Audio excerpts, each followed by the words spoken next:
Assalamualaikum warahmatullahi wabarakatuh. Jadi kita berjumpa lagi untuk subjek fiqh. Okey. Okey. Minggu lepas kita dah tengok pelajaran yang pertama iaitu solat Jumaat. Jadi kita dah tengok yang pertama dia punya pengertian. Kemudian kedua dalil. Kemudian yang ketiga syarat wajib dan yang keempat syarat sah. Okey, dan kemudian Ustazah ada bagi kerja sekolah kan? Diminta siapa yang dah siap tolong hantar upload dalam Google Classroom. Okey. Okey, jadi hari ini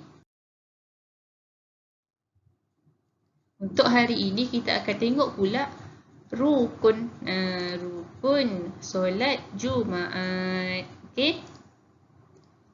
Okey, jadi rukun untuk solat Jumaat kesemuanya ada 13 dan kita akan tengok satu persatu. Okey. Yang pertama adalah niat. Okey. Apa dia niat untuk solat Jumaat?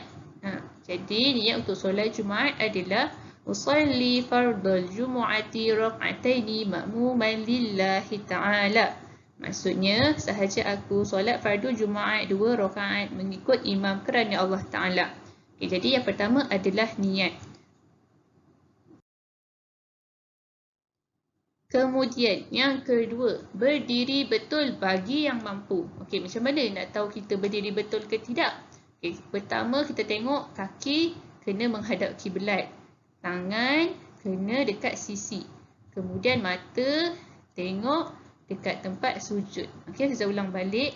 Kaki menghadap kiblat, tangan kena lurus dan mata kena menghadap kiblat. Okey. Kemudian kita tengok pula macam mana kaki menghadap kiblat ni. Okay, jadi untuk kaki yang menghadap kiblat kena betul-betul tuju dekat depan. Tak boleh nyengit ke sini, tak boleh. Ni tak boleh, ni tak boleh. Jadi yang ke depan baru betul cara kita berdiri untuk solat. Okey, itu yang kedua, berdiri betul bagi yang mampu.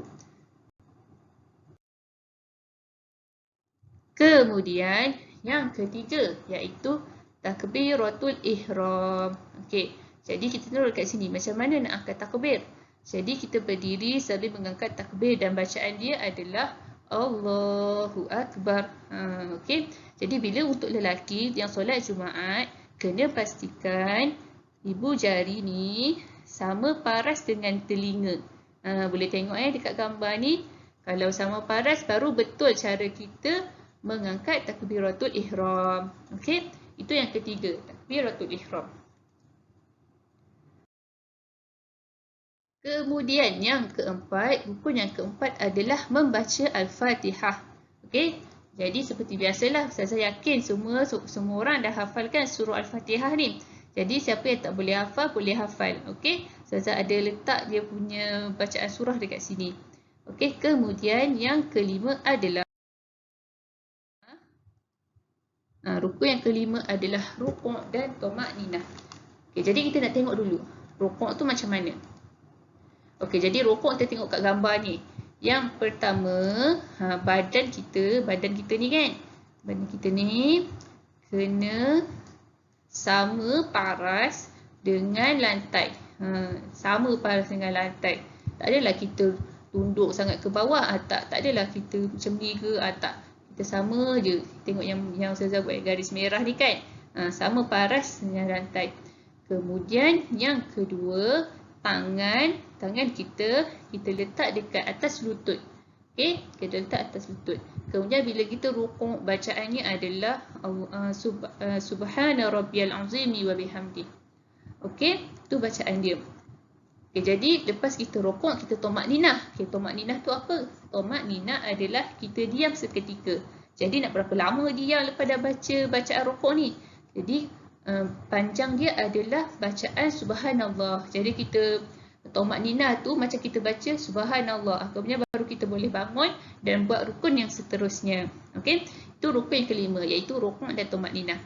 Okay, kemudian yang keenam adalah iktidal dan tumakninah. Jadi iktidal ni adalah selesai rukuk terus bangkit dan tegak mengangkat kedua belah tangan sentang dengan telinga. Dan bacaan dia adalah Sami Allahu liman hamidah.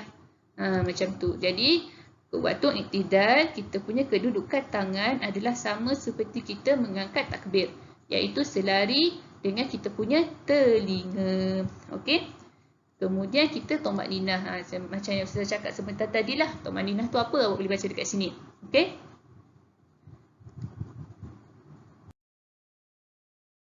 Kemudian yang rukun yang ketujuh adalah sujud dan tumakninah.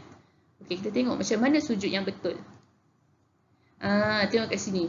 Sujud yang betul kesemuanya ada 7 anggota. Okey. Jadi mesti kena ada kedua-dua tapak tangan. Kedua-dua tapak tangan kena sentuh dekat tempat kita solat. Kemudian dahi. Dahi kita kena sentuh tempat kita sujud. Kemudian kedua-dua belah lutut pun sama. Dan yang terakhir hujung jari kaki.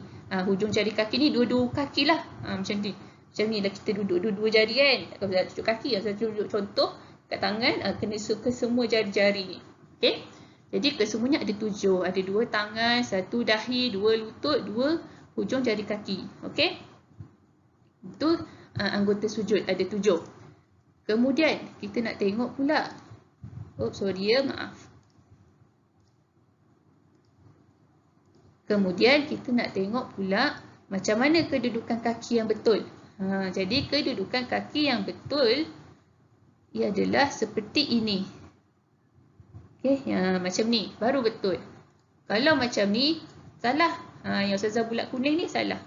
Tengok ni, ada sebelah aja jari kaki dia yang dia bengkokkan. Salah tak boleh. Kemudian yang ni, dua-dua kaki dia tak dibengkokkan pun. Jadi salah. Kemudian tengok gambar yang ketiga ni. Tak sentuh pun tempat kita sujud ni. Salah sebab kita dah belajar tadi kan. Anggota sujud kena ada 7. Dan jari kaki kita ni, dua-dua ni adalah termasuk anggota sujud. Okey. Itu yang kedua. Okey, saya padam dulu.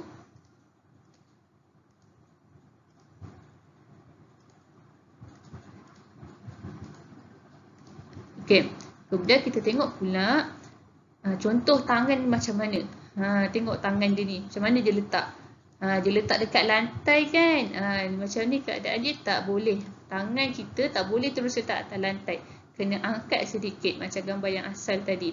Okey, saya tunjuk macam mana.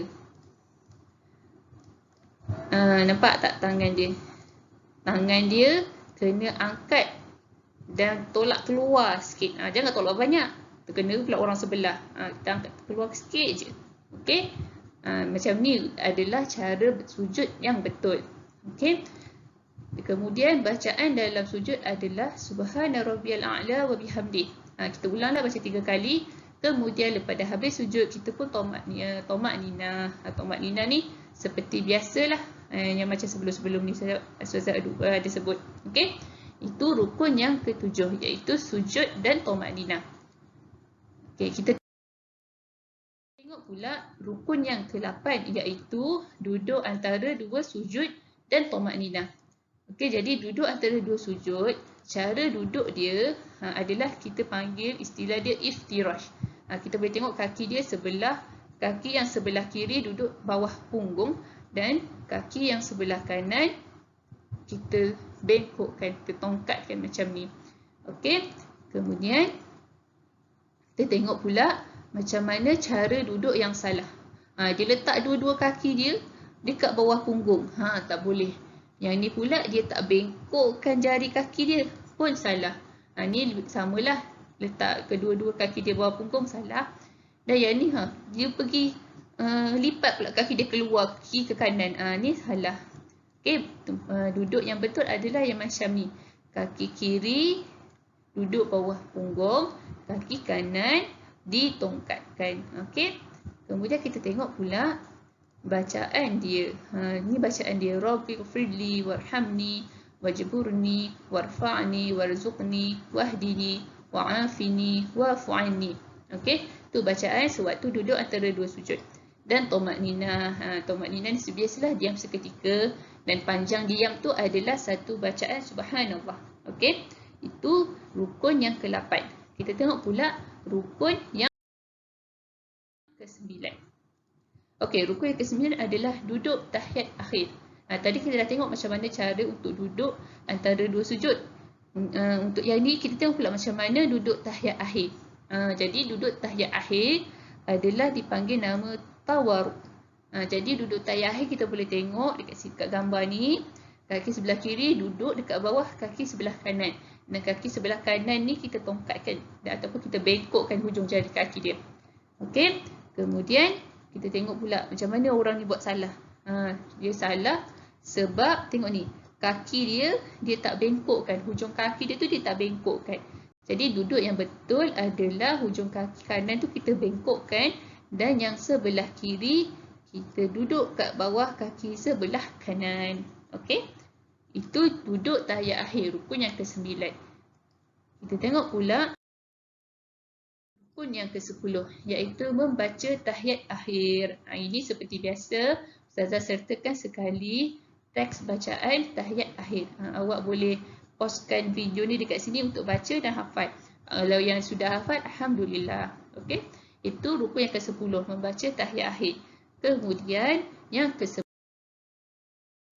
rukun yang ke-11 adalah membaca selawat. Untuk membaca selawat ni kita tak payah risaulah. Sebab dalam bacaan tahiyat akhir sudah ada bacaan selawat ni. Okey, itu rukun yang ke-11. Kemudian rukun yang ke-12 adalah salam. Dan nak habis solat kita bagi salam lah. Jadi macam mana beri salam? Kita memalingkan wajah ke kanan sambil memberi salam. Assalamualaikum warahmatullahi wabarakatuh. Kita pusing kanan. Lepas tu, lepas pusing kanan, kita pusing pula kiri. Assalamualaikum warahmatullahi wabarakatuh. Macam tu. Tapi kalau awak tengok gambar ni sebab dia terbalik gambar Ustazah ni. Jadi kalau Ustazah pusing kanan tu dalam gambar jadi belah kiri. Terbalik sikit minta maaf. Okey, kemudian yang terakhir sekali adalah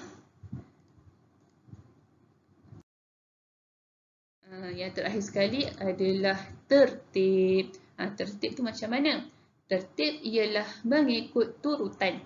Macam mana pula mengikut turutan tu? Jadi semasa kita solat, kita kena ikut turutan rukun solat.